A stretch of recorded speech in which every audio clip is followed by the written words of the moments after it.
the top, what was the vibe at practice today? It was a good vibe. Always a good vibe when you come off a win.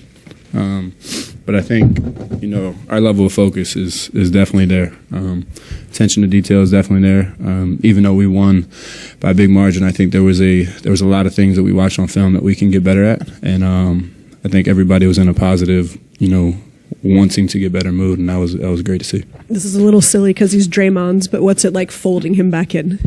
I'm sorry, what did you say the last part? Folding Draymond back in after he missed a game. It's easy. Draymond's Draymond.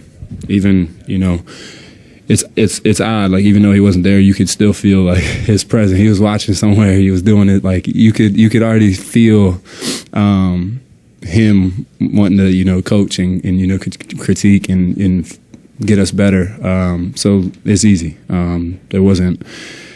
He was missed, but the voice wasn't missed. After having 48 hours or whatever to watch film and digest the game, just what are some of those areas that you guys need to improve on? I think we did a better job of taking care of the ball. And I think we did a better job of limiting their second chance opportunities. I think that was big in the first two games, and I think we came out, in game 3, and we did a better job of that. And I think we can even take a bigger step in that category. In those two categories is really value the ball, make them work on the defensive end, and limit their second chance, because when they get the offensive rebounds and kick out threes, that's when they're really good. Donte. Kevon said ahead of game 3 that he needed to take it to another level. And did you just sort of see him fueled by Draymond's absence to take charge of everything? I think statistically, I think that's what you see. But that was Kevon Looney games 1 and 2, I believe, and that was Kevon Looney all throughout the season. I think, when you look at, the stats, Draymond, gets a lot of rebounds. Draymond takes a lot of that, attention of, the main big or whatever it is and whatever the game is. So I think, with Draymond not being out there from the outside, there's a lot more attention. But that was the same Loon that we've had all year, and that's what we're going to need going forward. But Loon actually said he wanted to take on more. Yeah. Did you sense that he felt maybe a sense of purpose or greater purpose? I think all of us did. Okay. I think all of us did. We knew that was the biggest thing is the communication factor out on the court. And Loon did a great job. Like I said, he's been guarding Sabonis all series, and he's been doing a really good job. And I think from my standpoint is, that communication factor out there is what he really stepped up game 3, and it's definitely what we're going to need going forwards for tomorrow. Donte, you obviously been on a championship team, first time through with this team. In the middle of a series, do you see anything unique kind of clicking in with this team? Is the operation interesting for you to kind of watch as they go through a playoff series? I think it's interesting because, you look back at our season, we really haven't had this as a team as a whole, the whole season. Getting GP, then getting Wiggs back. So, we've only had this, and even game 3, Draymond and GP weren't even in the game. So, it's interesting to see from my standpoint of how, how amazing it is to see guys adapt and be ready to step up in certain situations, and coaches trust everybody on the team. And I think for us, we're just going to keep getting better and better throughout the playoffs. And as long as we can keep tallying wins, the continuity of everybody being on the court together and having a full team is just going to, we're going to keep getting better throughout the playoffs. We just got to keep getting wins. Donte, the Kings players have said you guys have done a good job of forcing them to shoot threes that are sort of out of what they're used to getting normally in their offense, but they're also missing a good number of open threes. Just curious what you make of the way you guys are defending their 3-point shooting, what you guys have done well, and just I guess the difference in their postseason 3-point shooting and during the regular season. I think their message you can see is playing fast and being physical, and I think we just have to match that physicality. It's hard to play physical on both ends and then have your legs ready to shoot for threes when you're being physical with them and trying to make them miss. So that's, that's the emphasis for us, is just keep being physical, keep making them work.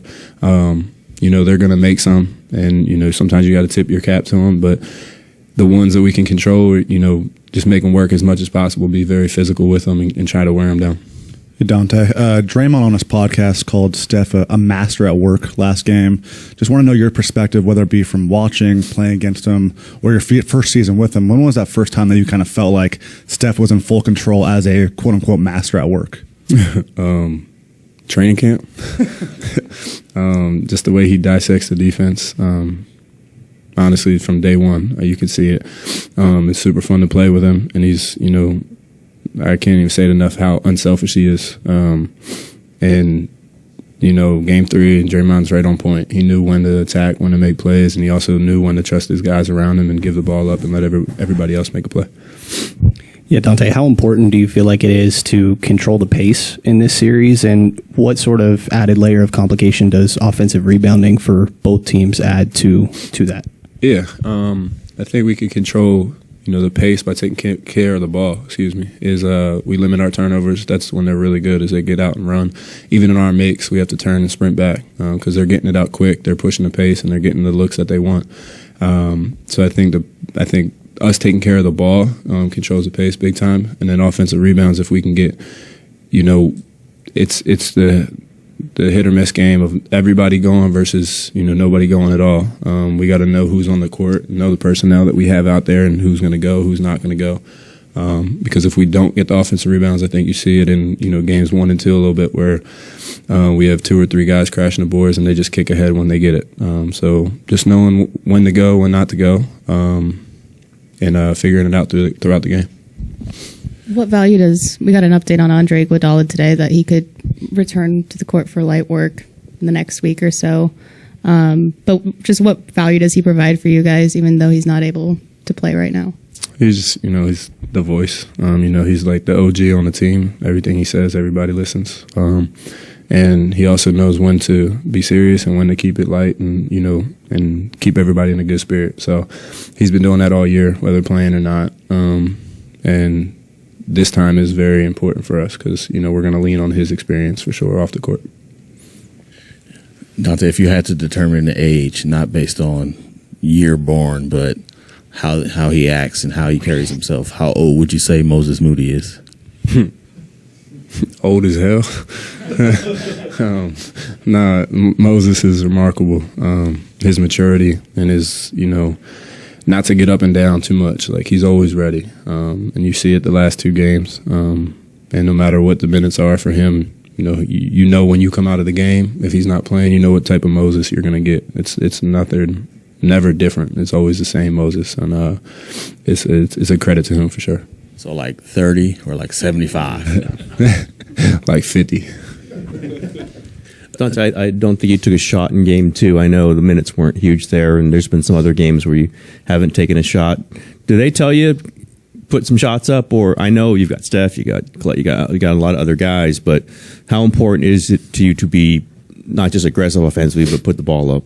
I think there's that's, you said the 2 words. I think the difference is taking shots and being aggressive are 2 different things. I think when I'm aggressive, good things happen. Getting downhill, sucking in the defense, kicking it out, or, taking my open shots. I think the tentative, the passive, Donte is not what I need personally, and it's not what the team needs. I think when I'm aggressive and, playing with a lot of energy, I get rewarded with open shots, and also other guys on the court get rewarded with open shots. Donte, you guys have been a different team home and road this season, obviously panned out in game 3.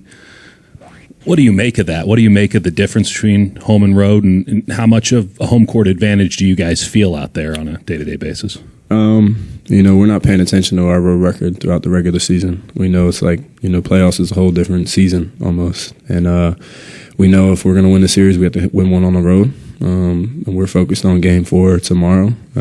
We know Chase Center is going to be behind us. They were behind us game 3, super loud. So, our job is to, take care of business at home and do what we're supposed to do, and then go on the road, I don't know, Tuesday or Wednesday, and, take care of business over there. And that's our goal. But our first goal is to take care of business tomorrow, and we know Chase Center is going to be behind us for sure. Donte, you weren't here last year when Gary was here, and you've now been around him a little bit. How would you describe what his impact is like on defense? Yeah, I mean, Gary does what Gary does. I mean, it's hard to explain. It's similar to Draymond. It may not always be textbook of what we're doing game plan wise, but he's so athletic. His IQ is high that he makes up for certain things that it allows you to gamble a little bit. It allows you. There's certain guys on the defensive end there.